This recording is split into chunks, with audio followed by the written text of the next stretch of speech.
So here we are with my favorite producer, Dan Mercurio. We're here.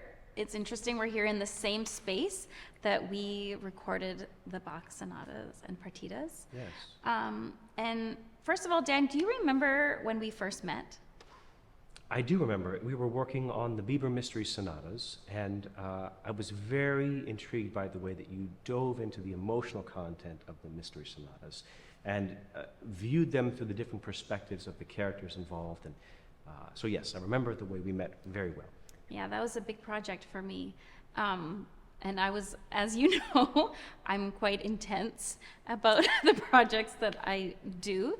And I don't know if you know this story, that I had never worked with you as a producer before. And when Dan Shores, who was the recording engineer for the Sona Luminis and the project, he said, "Oh, Julie, I really want you to work with Dan." And I said, "Oh, but he's so young. Oh, yes. And I don't know if he has enough experience," because at that time I'd fired a lot of producers. I had heard this, actually. That You did know that? Only that part. that I'd fired a lot of producers. Yes. Yeah, so then I met you, and then you've been with me ever since. Wow. You're the only person I haven't fired. Yes, let's put the yet on. That's right. No, baptism by fire. No, from the beginning, it was, to me, obvious what it was that you were looking for, because you were conveying it in every aspect of your playing. And so pulling that out and capturing that and building on it and enhancing it and then working with you, it's an incredibly collaborative process. It is. And that's what I really appreciate about our relationship and the way we work together. Yes. Is that I feel like you really understand what I'm trying to get at, and you also know when it's not coming out, so you know when to say, okay, let's rethink that, or this is not happening. Yeah, and you're one of the only people, I think, in the world that I trust in that way. Wow, this high praise. Thank you. Yes, thank you. Wow. Dan, I wanted to talk a little bit, I wanted to ask you a little bit about just your approach to producing, and you do a lot of producing now. That's one of your kind of main activities. Yes. And maybe you can talk about it, like a little bit about your process, or what you like about producing, and Yes. I think what I like most about producing is the opportunity to do what we've just been discussing, which is the collaborative nature and the creative process. Yeah. And there are so many different ways to go about that process, and it's never the same with any 2 artists, or let alone 50 artists. That's interesting. It's not. There are certain processes that are very similar, the structuring of the sessions and the bit of preparation ahead of time. I'll always, if there's material to listen through, I'll listen through it.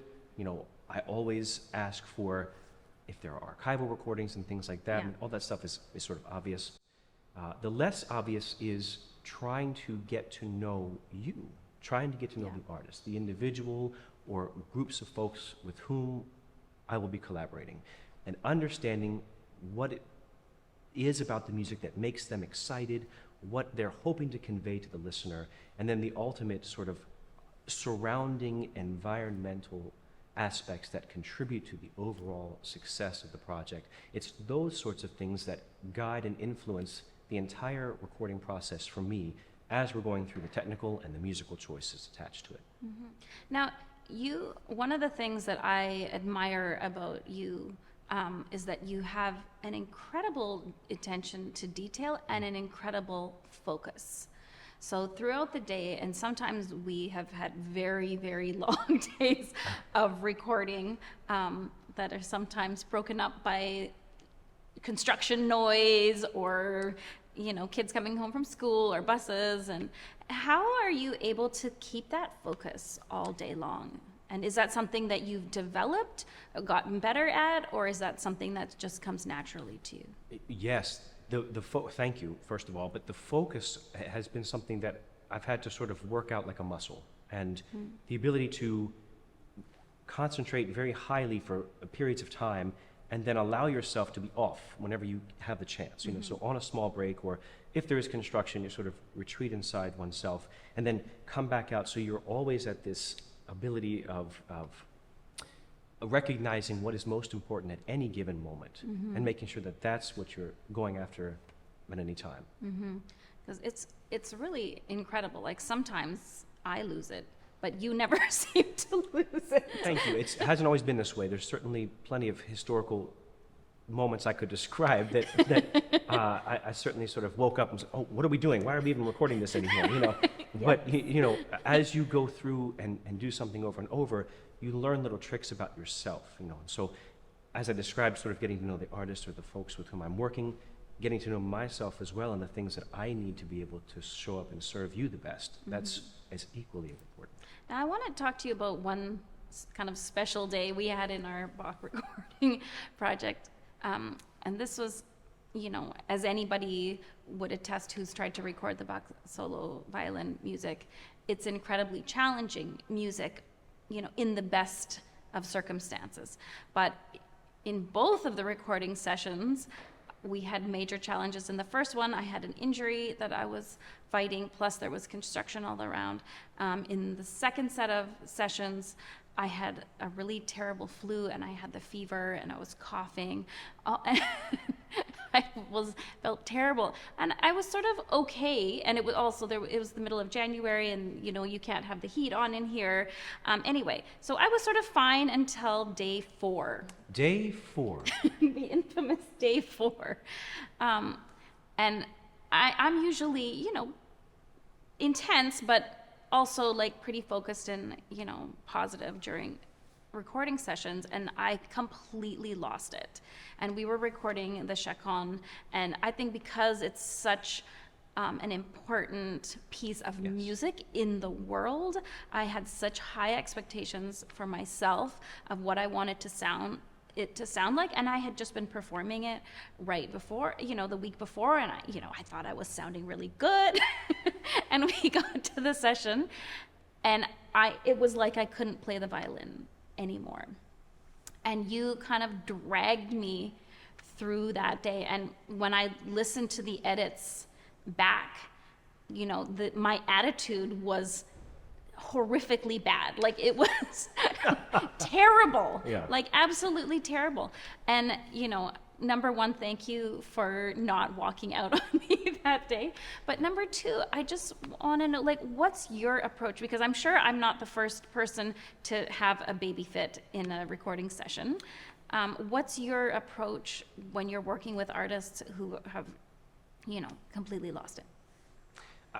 That's a great question. But first of all, I don't remember it as badly as you've described it. I really, I don't. I mean, I remember the day. I remember the process. I remember. But I definitely don't have sort of any feelings of negativity about it or that sort of thing.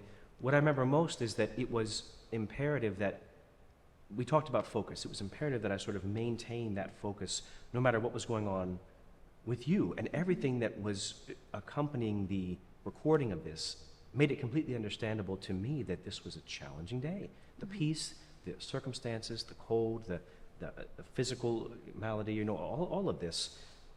It was obvious that this was something that was going to be a process.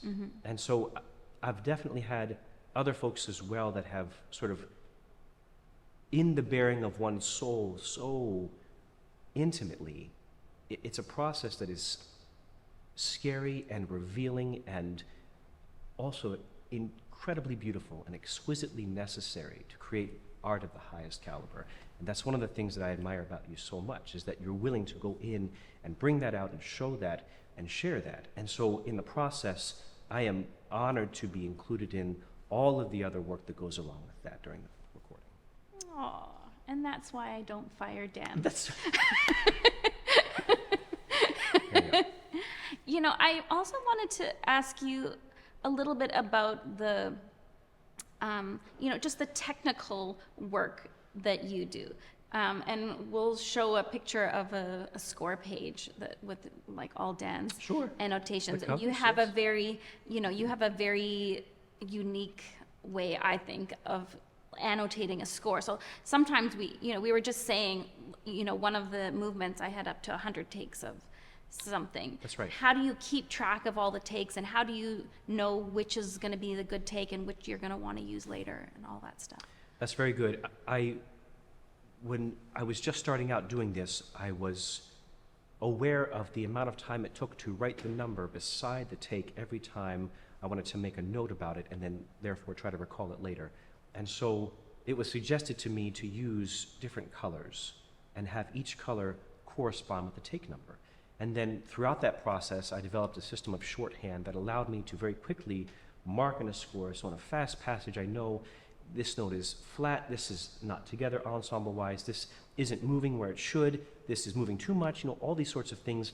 There's all kinds of shorthand that allow me to stay in the moment, still focused on the goals, no matter where we are in the piece, and no matter the tempo. And then when you're in, your studio at home and you're looking at these pages, like, can you tell immediately? Like, because I've actually never been there with you in the first edit process. Interesting. I can tell, and it's I have a 90% success rate. I'll say that. There's sometimes when I go back and I'm like, wow, why did I mark that one as great? And so I have to then go through and say, well, wait a minute, now what are we doing? And what have we done so far? And it's possible in an editing process, of course, this, you can create an environment that you then have to fill out. And if you create one that you don't want to fill out anymore, then you have to go back and rebuild the base so that you can then go again. And it's helpful with these notes to at least know that the base or the structure upon which we'll build will be adequate and beautiful. So do you kind of look at and do you edit sort of by your paper notes first and see how it goes? I will usually sample the top 3 and make sure that I wasn't not present in the session. But usually it's oh yes, that's right, oh yes, that's right. And I'm reminding myself of the goals, of the focus, of the overall intention behind the capturing of this in the first place. And then from there, I'll flesh it out and pull little things from here and maybe a note from there and make sure that it's technically sound. But first, the musical basis has to be there. And how long does it take you in the editing? Julie, I know, I always wonder this question. Sure. You know what I mean? Like, if we have a piece that's, say, like a 5-minute piece, I guess it depends on how many edits we want to do. Is there, but if you're organizing your time and you say, okay, I need to get this editing done, just sort of in general, do you have like a time frame? It's so dependent yourself? upon, that's a great question. How much editing time does it take? It's so dependent upon the artist, upon the repertoire, upon if it's a solo or it's a quartet or chamber, that sort of thing. I find that quartets can be some of the most time consuming. Yeah. There are so many different variations and variables attached to any given decision, and what works really well for one in one moment almost never is that way for another. And so finding that perfect storm, so to speak, of combination of colors and intonation and ensemble and musical intention and all of that, that's what takes probably the most time with the first edit go around. Interesting. So lucky us, we're recording another quartet CD. Lucky us. Lucky us. It's enjoyable Sweet. work. I think I should end with that. It's very enjoyable to go through that process. Yeah. It feels almost as creative as doing this here with you, and it's an honor and a joy to do it with you. And I just want to ask you one last question, Please. which is about your successes as a producer. And I know you've been nominated for a Grammy, I think 5 times. I think that's right. And you won one. Yes. And what was it like to be nominated and then to actually win something? Were you there in the room when the year you won? So thank you. What an honor, first of all, to even be able to say those things out loud about oneself. That's really, it's incredible. It is incredible. It is. And I'll tell you that it was an incredible experience the year that I'll say we won, because it's never just on your own, Yeah, of course. It was incredible because I was unable to be at the award ceremony, but I was there at home in the kitchen watching streaming live with my 2 older children. Oh. And they were there beside me, and I sort of explained to them what was going on, and they knew what to expect. And so when the moment came and they had the 5 nominees, and the Grammy goes to, and they said it, and my 2 kids just cheered and hugged me, and I was like, I would never trade this for anything in the world, you know? So having that experience was just priceless. Oh, That's so wonderful. Amazing. Well, it's always such a pleasure to work with you, and I look forward to many more projects. And Julie, thank you so much for talking to us today. thank you for having me back always. Thank you.